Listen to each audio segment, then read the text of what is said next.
같이 말씀 보도록 하겠습니다. 누가복음 23장입니다. 누가복음 23장 44절에서 49절까지 말씀을요 함께 보도록 하겠습니다. 누가복음 23장 44에서 49절까지 말씀을 한 절씩 교독하고 마지막은 같이 읽겠습니다. 제가 먼저 44절을 읽겠습니다. 때가 제6시쯤 되어 해가 빛을 잃고 온 땅에 어둠이 임하여 제9시까지 계속하며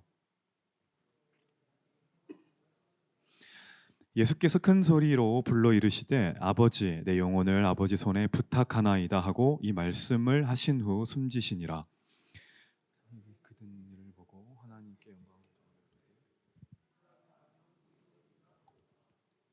이를 구경하러 모인 무리도 그 된 일을 보고 다 가슴을 치며 돌아가고 같이 읽겠습니다.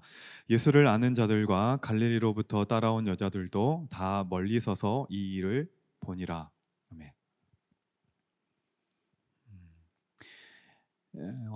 몇 해 전인데요. 그 길가에서 어떻게 그렇게 상황이 좀 열렸습니다. 어떤 아주머니와 함께 이제 이야기를 나눈 적이 있었습니다. 그 이야기는 이제 각자가 다니는 이제 그 믿는 종교에 대한 거였어요. 저는 이제 교회를 당연히 목사죠. 이게 목사니까 교회를 다니는 이야기를 했고, 이제 과일을 파시는 이제 노점상 이제 아주머니셨는데 그분은 이제 절에 다니시는 분이라고 했습니다. 그러면서 뭐 자초지종을 생략하고 그분이 저에게 이런 말을 했어요. 착하게 사니까 다 복이 있는 것 같다. 자기 많은 복을 받았다. 절이나 교회나 다 착하게 살고 복 받자고 다니는 거 아닌가요? 라고 저에게 이야기를 한 적이 있습니다. 이제 맞는 말 같은데 틀린 말입니다. 우리는 이렇게 늘 그 뭔가 맞는 말 같은데 틀린 말 때문에 머리가 아플 때가 많습니다. 간단한 질문 한 가지 드려보겠습니다. 우리가 교회에 나오는 이유가 뭔가요? 복을 받는 건가요? 그 복은 어떤 복일까요? 그리고 만남인가요? 그렇다면 어떤 만남 때문에 우리가 교회에 모일까요?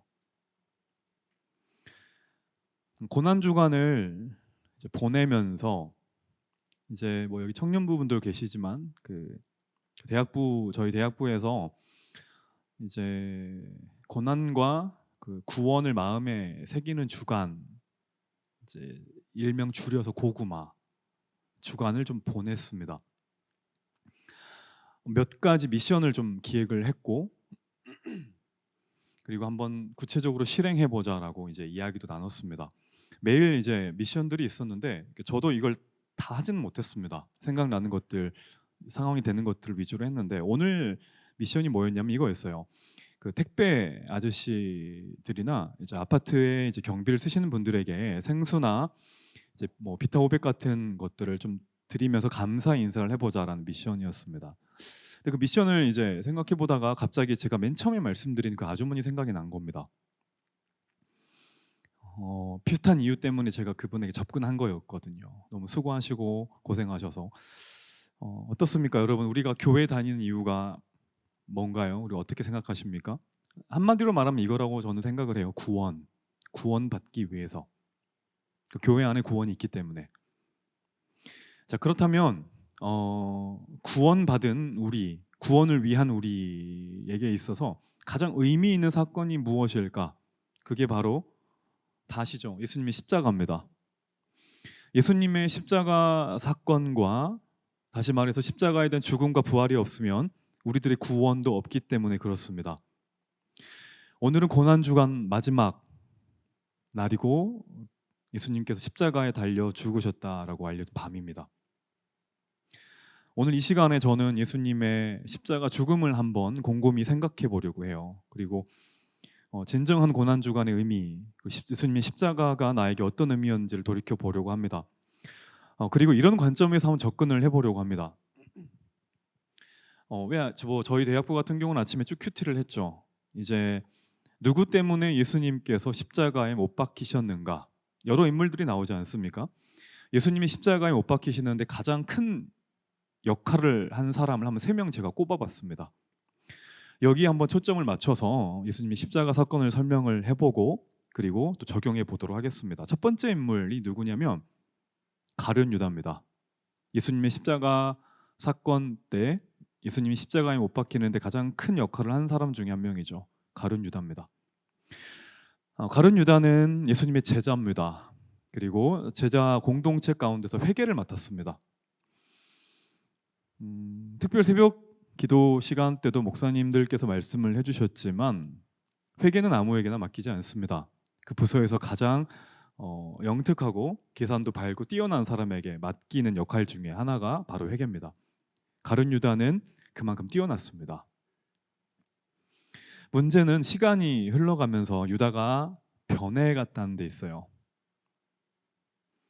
유다를 변하게 만든 가장 큰 요인이 뭐냐면 돈에 대한 욕심 때문에 그렇습니다. 가룟 유다의 마음에 탐심이 자라기 시작했습니다. 그리고 그 탐심은 유다를 삼켜버렸습니다. 그때부터 가룟 유다의 눈에는 모든 것이 다 돈으로 보이기 시작했습니다. 그래서 예수님마저도 돈으로 팔아버리게 됩니다. 마태복음 26장 14절에서 16절을 보면 정확하게 이 내용이 나와 있어요. 한번 같이 읽어보겠습니다. 시작. 그때의 12 중에 하나인 가룟 유다라 하는 자가 대제사장들에게 가서 말하되 내가 예수를 너희에게 넘겨주리니 얼마나 주렸느냐 하니 그들이 은 30을 달아주거늘 그가 그때부터 예수를 넘겨줄 기회를 찾더라. 가룟 유다는 알았습니다. 예수님을 필요로 하는 존재, 좋게 필요로 하는 게 아니라 예수님을 잡아서 죽이려고 하는 무리가 있다는 걸 알았어요. 아주 좋은 거래 조건이 된다는 걸 알았습니다. 그래서 예수님을 이용해서 돈을 벌고 싶었어요. 은 30을 선불로 받습니다. 받았으니까 넘겨야죠. 그래서 은 30을 받은 그 후부터 어떻게 보면 좀 그 전부터 예수님을 따라다닙니다. 그런데 예수님을 따라다니는 목적이 예수님을 팔기 위해서 따라다닙니다. 신기하죠? 예수님을 팔기 위해서도 따라다닐 수 있습니다. 예수님을 십자가에 넘기는데 가장 큰 역할을 했던 사람 중에 한 명인 유다의 범행 동기가 뭐냐면 말씀드린 것처럼 돈에 대한 욕심입니다. 은 30에 예수님을 팔았습니다. 탐욕과 탐심, 물질에 대한 욕구 때문에 유다는 참을 수가 없었습니다. 그래서 자기가 3년 동안 따라다닌 예수님을 팔아버립니다. 여러분, 돈에 대한 욕망, 탐욕은 이렇게 무섭습니다. 자, 그래서 예수님이 십자가에 못 박히시기 전에요, 이렇게 말을 하세요. 누가복음 12장 15절에 이렇게 나와 있습니다. 한번 같이 읽어볼게요. 시작.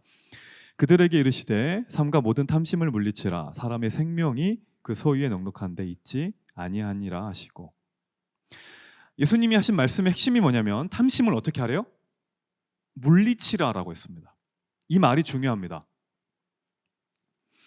예수님께서 왜 탐심을 물리치라라고 했을까? 물리치라라는 말에는 전제가 깔려 있습니다. 무슨 말이냐면 탐심은 반드시 생기게 되어 있다 이 말이에요. 탐심이 생기는 사람이 있고 탐심이 생기지 않는 사람이 있다라는 게 아니라 너나 할 거 없이 누구에게나 탐심은 생기기 마련이라는 거예요. 그게 생기면은 어쩔 수 없다. 우리가 죄인이니까. 근데 그때 어떻게 하래요? 이거를 어떻게 하래요? 물리치라라는 겁니다. 키우지 말아요. 묵상하지 말아요. 이거를 물리쳐야 되는 겁니다.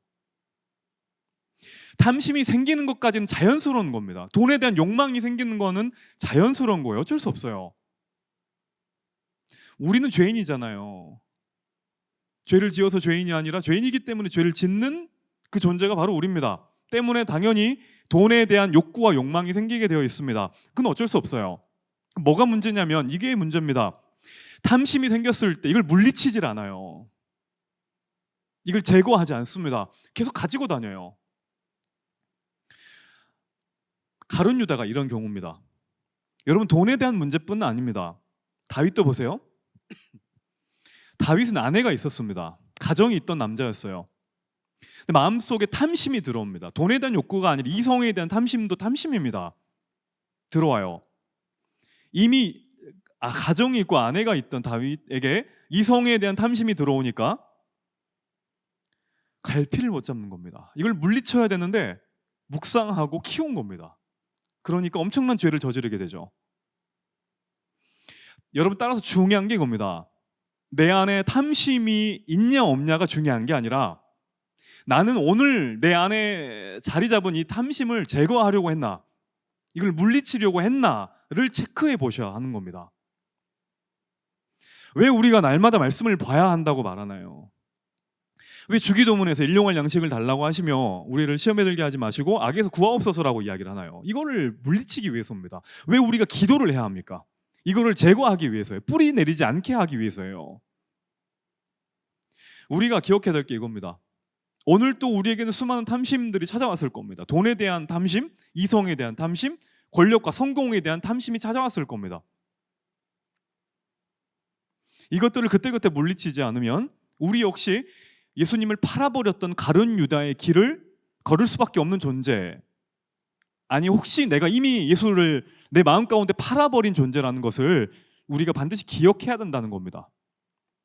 자, 예수님을 십자가에 못 박게 만든 중요한 인물이 누구냐면 두 번째 인물이 대제사장입니다. 여러분, 대제사장은요 굉장히 중요한 인물입니다. 하나님과 이스라엘 백성들을 연결시키는 매개체예요. 그런데 이 대제사장이 변질됩니다. 실제로 그 로마 시대에서 그 유대인들 안에 대제사장의 인기는 어마어마했어요. 물론 그 전에도 인기가 높았지만 당시 여러분 아시다시피 로마 제국 시대에 예수님 시대에는 로마의 식민지였잖아요, 유다가. 그러니까 나라가 어렵고 혼란스럽고 힘든 겁니다, 마음이. 그럴 때에는 정신적인 지주를 찾아요. 그때 이제 이스라엘 백성들의 정신적인 지주가 누구였냐면 대제사장이었습니다. 늘 대제사장의 말을 듣고 그래, 이 사람이 있으면 우리가 아직 희망을 잃지 않을 거야 라고 생각하는 유대인들의 우상이었습니다. 그런데 어느 날 한 사람이 등장합니다. 그 사람의 이름은 예수였습니다. 이 예수라는 사람이 대제사장이 흉내낼 수도 없는 어마어마한 일들을 합니다. 죽은 자를 살려내고 병자를 고칩니다. 그리고 말씀을 전할 때마다 자기가 가르쳤던 거랑은 전혀 다른 내용을 알려주는데 사람들이 변화합니다. 예전에는 자기를 따라다녔는데 이제는 수많은 발걸음이 예수라는 사람을 쫓아갑니다. 자기를 향해서 환호성을 질렀던 수많은 사람들의 환호성이 이제는 예수에게로 향해 있습니다. 여러분들이 대제사장의 입장이라고 생각을 해보세요. 마음이 어떻겠습니까? 짜증나는 겁니다. 뭐야 얘는, 이런 겁니다. 예수라는 존재가 나타나기 전까지는 내가 스타였습니다. 내가 최고였어요. 그런데 예수라는 사람이 등장해가지고 백성들의 마음을 다 빼앗아간 겁니다.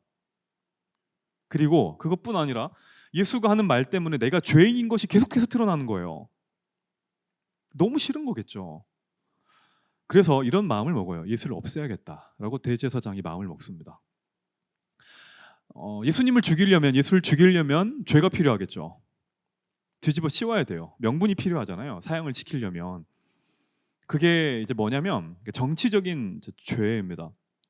당시 로마 제국은 유대인들에게 그 종교의 자유를 줬어요. 그래서 그 헤롯이 성전까지 지어져요. 헤롯 성전이라고 하잖아요. 그 예루살렘 성전을. 종교적인 이유로는 예수님을 죽일 수 없으니까 정치적인 이유를 들어서 예수님을 죽이려고 합니다. 로마 황제를 끌어내리고 쿠데타를 계획하고 있었다라는 명목을 뒤집어 씌우려고 해요. 그래서 이제 빌라도 총독에게 넘기는 거예요. 표면적인 이유죠. 근데 실상 빌라도가 대제사장 예수님을 죽이고 싶었던 정확한 이유, 이 참 신기한 게 성경은 정확하게 한 단어로 이것을 설명합니다. 마태복음 20장 18절에 있는데 이 구절도 한번 다 같이 읽어보겠습니다. 시작.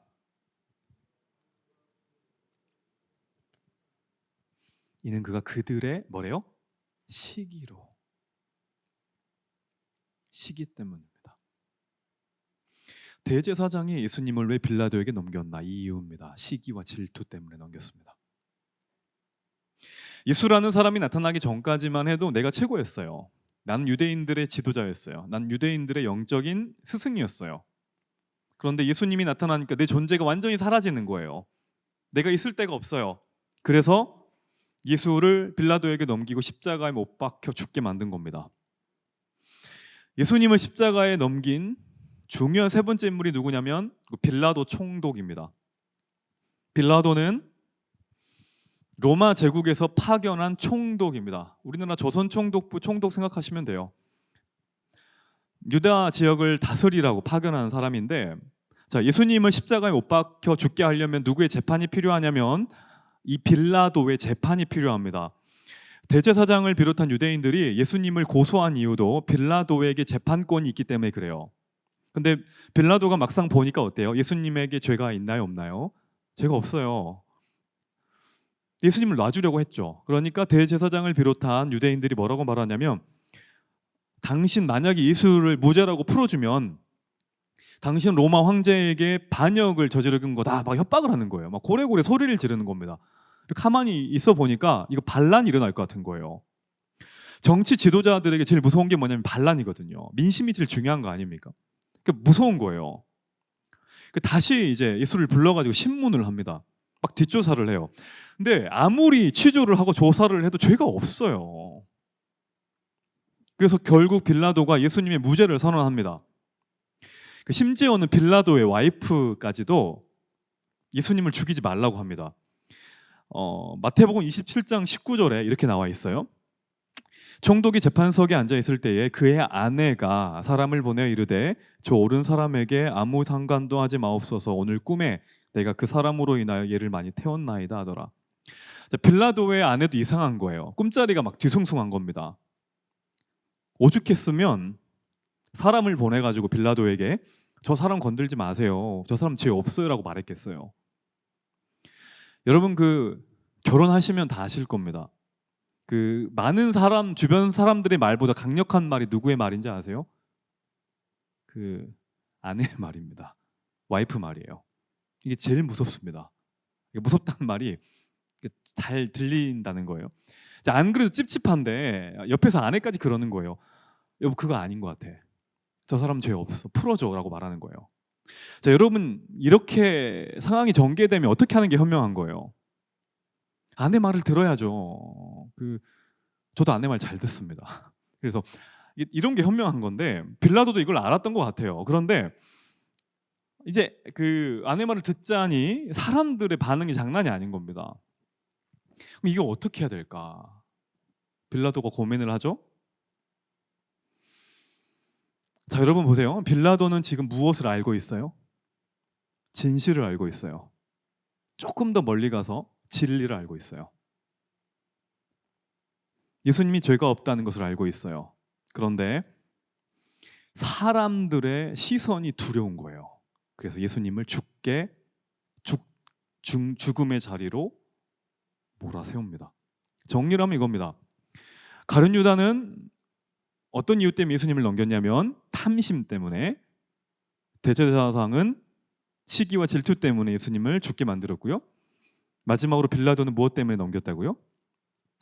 비겁함이에요. 비겁함. 사람들의 시선 때문이에요. 이 사람은 알았어요. 정답이 뭔지 다 알아요. 그런데 무서운 거예요. 사람들의 시선이 두려운 겁니다. 그래서 진리를 알고서도 비겁함 때문에 손을 씻고 예수를 죽게 만든 겁니다. 방금 3명을 살펴봤습니다. 가룟 유다와 대제사장과 빌라도를 봤어요.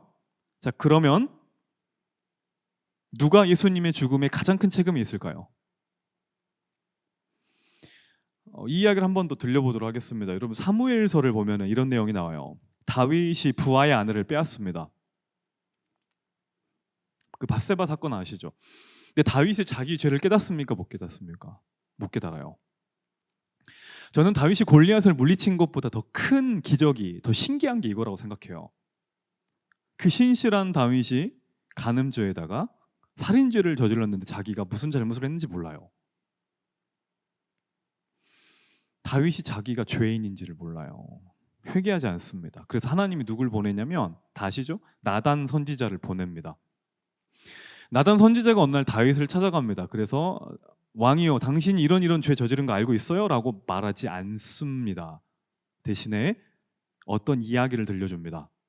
이 이야기예요. 한 마을에 어떤 부자가 살고 있었어요. 이 사람에게는 양과 소가 많았습니다. 그리고 또 그 마을에 굉장히 가난한 사람이 살고 있었습니다. 그 사람에게 가진 것은 한 가지밖에 없었는데 암양 새끼 한 마리밖에 없었습니다. 어느 날 부자에게 손님이 찾아옵니다.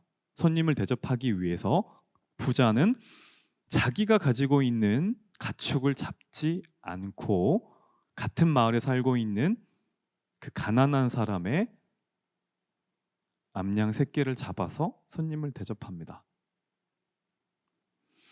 다윗이 그 이야기를 듣고 나서 분노합니다. 세상에 그런 나쁜 놈이 있냐? 당장 데리고 와라고 말을 하죠. 이게 참 기가 막힌 이야기예요.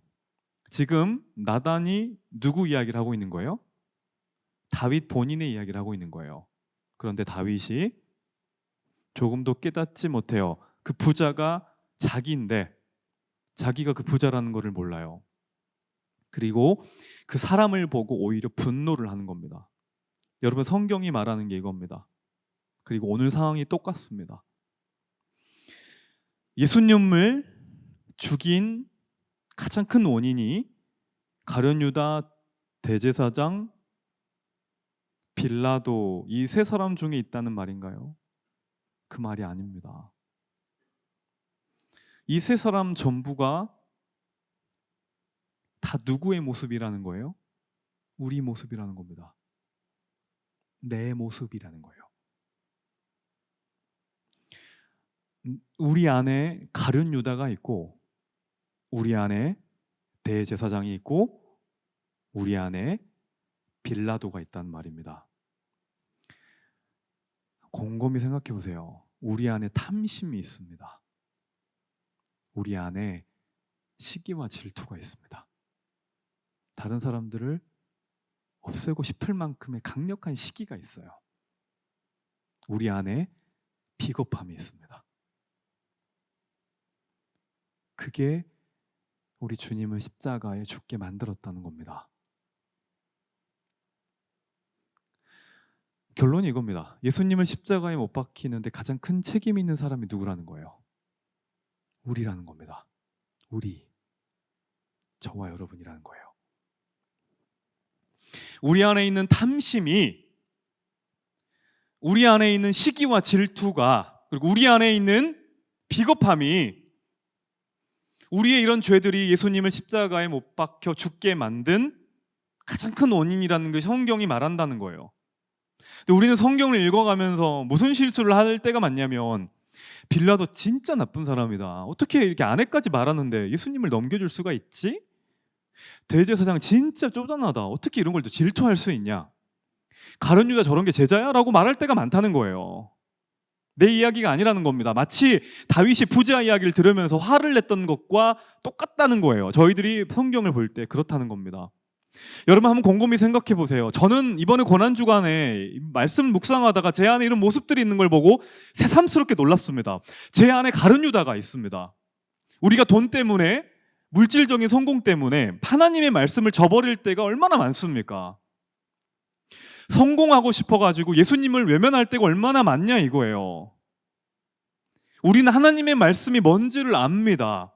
목사인 저는 더 잘합니다. 그런데 성공하고 싶고 유명해지고 싶고 돈을 많이 벌고 싶어서 말씀대로 살지 않습니다.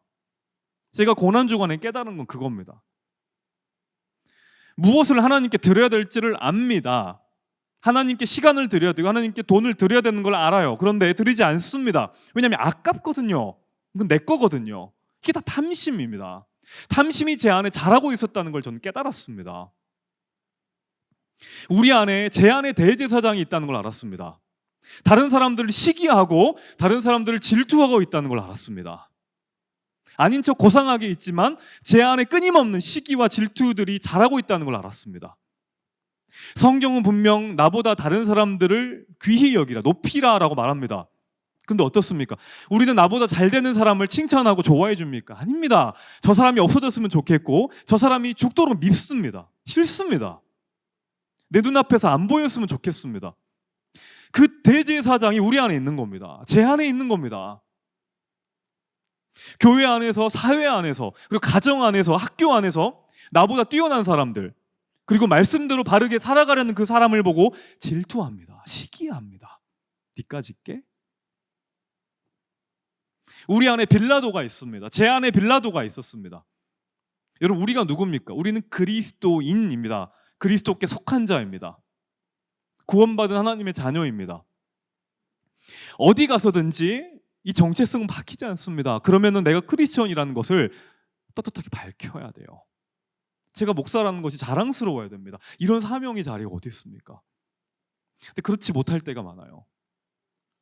왜요? 왠지 모르게 부끄럽거든요. 사회생활 하는데 학교에서 찍힐까 봐, 친구들하고 노는데 불편하니까.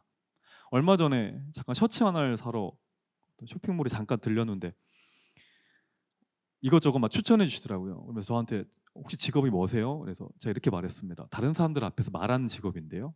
아, 그 되게 유명 강사시구나. 이 길을 맞다고 해야 되나? 유명하지는 않는데 강사도 아닌데요. 그랬더니 직업이 뭐 계속 물어보는 겁니다.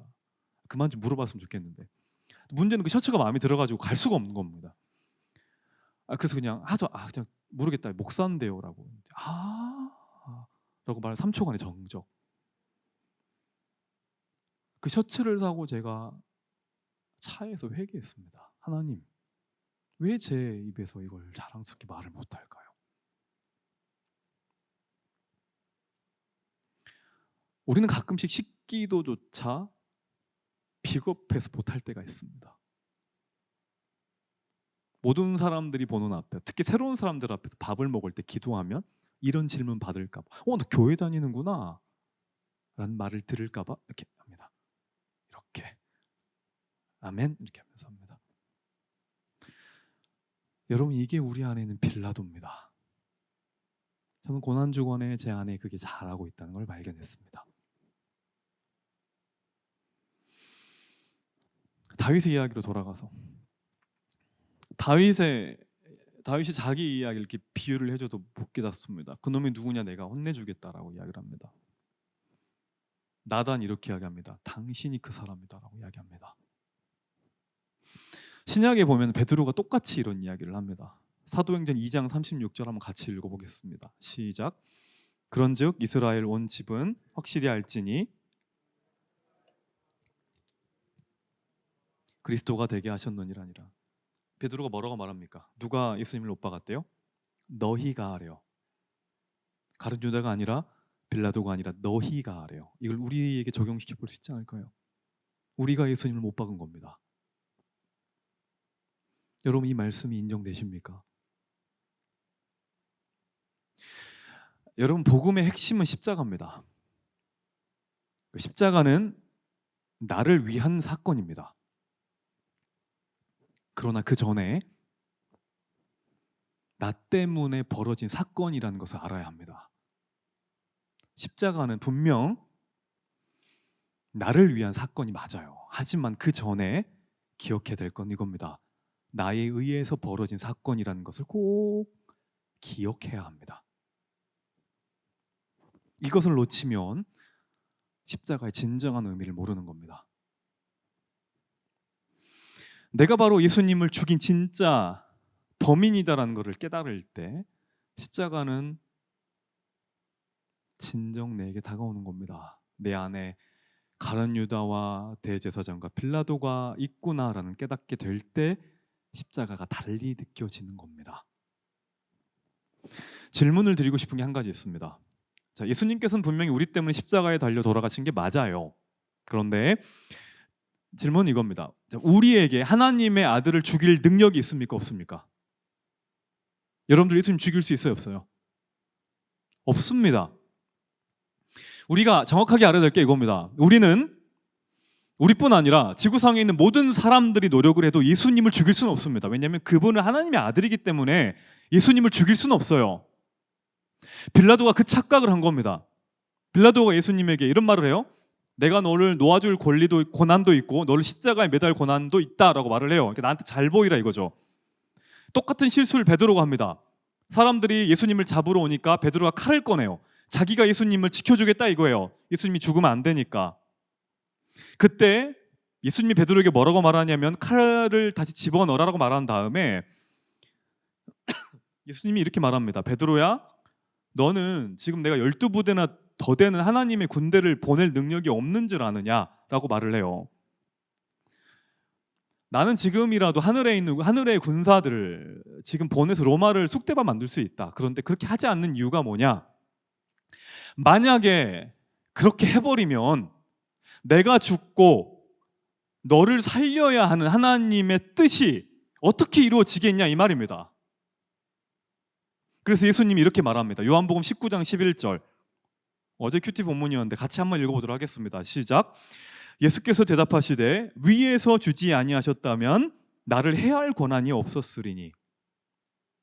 여기까지만 읽어볼게요.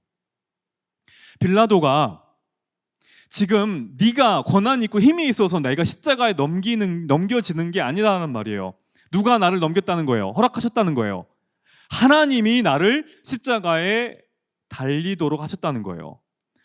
여러분, 여기서 진짜 진리, 진실을 알 수 있습니다. 예수님을 십자가에 못 박게 만든 진짜 장본인이 누구라는 거예요? 하나님이라는 겁니다. 아버지 하나님이라는 거예요. 우리는 절대 하나님의 아들을 십자가에 못 박을 능력이 없습니다. 우리가 아무리 노력하고 악을 품어도 절대 예수님을 십자가에 달리게 할 수 없어요. 예수님이 십자가에서 피 흘려 죽으신 이유는 딱 한 가지밖에 없습니다. 하나님께서 그렇게 하라고 명령하셨기 때문에. 그래서 예수님을 십자가에 죽게 한 진짜 범인은 바로 하나님입니다. 왜 하나밖에 없는 자기 아들을 십자가에 죽게 내어주셨을까? 답은 간단해요. 우리를 살리기 위해서예요. 예수님이 죽어야 우리가 사니까. 마지막으로 한 가지만 더 살펴보고 끝내겠습니다. 예수님이 이 하나님의 말씀에 순종해서 십자가를 칩니다. 그리고 마지막으로 십자가에서 한마디를 하십니다. 그게 오늘 본문에 나와요. 오늘 본문 23장 46절인데 이 말씀 읽어볼게요. 시작. 예수께서 큰 소리로 불러 이르시되 내 아버지 내 영혼을 내 아버지 손에 부탁하나이다 하고 이 말씀을 하신 후 숨지시니라. 하나님을 어떻게 부르나요? 아버지라고 부릅니다. 예수님은 하나님을 아버지라 부를 수 없는 상황입니다. 왜냐하면 죄를 짊어지고 관계가 끊어졌기 때문에 하나님을 아버지라 부를 수 없습니다. 지금 상황이. 그런데 다른 성경을 보면은 실제로 그렇게 말해요. 하나님 왜 나를 버리셨습니까? 어찌하여 나를 버리셨습니까? 라고 울부짖는 상황이 연출되는 거예요.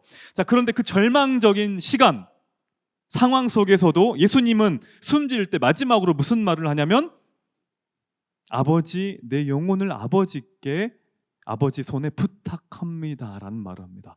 철저하게 하나님을 의지해요. 여러분, 우리가 살다가 하나님께 버림받은 것 같은 때가 있습니다. 너무 캄캄하고 너무 절망 섞인 상황이 있을 때가 있어요. 아무도 모르는 절대적인 고독과 외로움 속에 있을 때가 있습니다. 이 예수님의 십자가 사건과 똑같다는 거예요. 하나님 어디 있는 거예요? 도대체 울부짖을 때가 있습니다. 근데 그때 예수님이 십자가에서 남긴 이 마지막 말은 우리에게 어떤 가르침을 주나요? 힘든 거 알지만 그때도 하나님을 아버지라 부르라는 겁니다. 다시 말해서 그때도 하나님을 의지하라는 거예요. 그 한마디를 하라는 겁니다. 아버지, 제 삶을 주님께 부탁드립니다. 이 말을 하라는 겁니다. 왜냐하면 하나님은 절대로 우리를 버리지 않았기 때문에 그렇습니다. 누구 때문에요? 예수님 때문에. 내 영혼을 아버지 손에 맡깁니다. 이 말은 하나님을 끝까지 신뢰했다는 겁니다. 여러분, 예수님의 십자가가 뭐냐면 하나님이 우리를 버리지 않는다는 확신입니다. 증표입니다. 아무리 외롭고 힘든 상황에서도 하나님은 너를 절대로 버리지 않겠다는 확실한 약속이 뭐냐면 십자가에 있는 겁니다. 로마서 8장 32절엔 이런 구절이 있습니다. 자기 아들을 아끼지 아니하시고 우리 모든 사람을 위하여 내어주신 이가 어찌 그 아들과 함께 모든 것을 우리에게 주시지 않겠느냐. 이 구절은 두 내용으로 나뉩니다. 과거와 미래로 나뉩니다. 뭐가 과거냐면 자기 아들을 아끼지 아니하시고 우리 모든 사람을 위하여 내어주신 이 하나님이 예수님을 십자가에 죽게 만든 것은 과거의 사건입니다. 자, 그 다음이 뭐냐면 미래에 대한 이야기입니다. 어찌 그 아들과 함께 모든 것을 우리에게 주시지 않겠느냐. 다시 말해서 미래가 두렵냐, 너의 삶이 걱정되냐, 그러면은 과거를 보고 십자가를 보고 자신감을 얻어라는 겁니다. 너의 미래는 두렵지 않다. 왜냐하면 십자가를 생각하고 십자가를 묵상한다면, 이 과거를 생각한다면 너희들의 미래는 내가 책임져 줄 거다라는 확신이 들 거라는 거예요. 하나님이 이미 자기 아들을 우리에게 내어주셨습니다. 그리고 그 아들과 함께 모든 것을 우리에게 주시겠다고 약속했습니다.